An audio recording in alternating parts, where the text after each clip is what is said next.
ক্রয় বিক্রয়ের টাকা যদি সমপরিমাণ হয় সেক্ষেত্রে আমরা এই যে অঙ্কটা এত লম্বা বিশদ না করে সহজ একটা পদ্ধতিতে করে ফেলব। একবারে শর্টকাট দেখব এখন।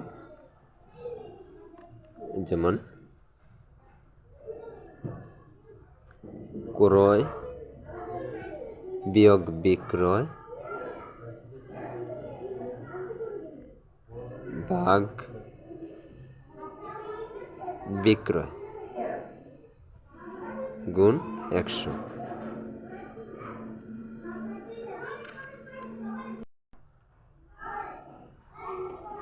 সমান সমান 12 বিয়োগ 8 আর নিচে বিক্রয় 8 গুণ 100।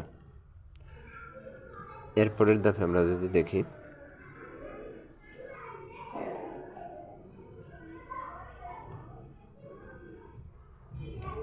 12 বিয়োগ 8 গেলে উপরে 4 থাকে, জায়গার স্বল্পতার জন্য এখানে করছি, আর নিচে 8 গুণ 100।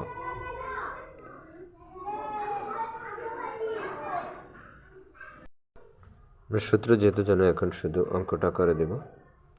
12 বিয়োগ 8 ভাগ বিক্রয় 8 গুণ 100। তাহলে উপরে থেকে 4 নিচে 8 গুণ 100 শতকরা 100। এখানে 8 এটা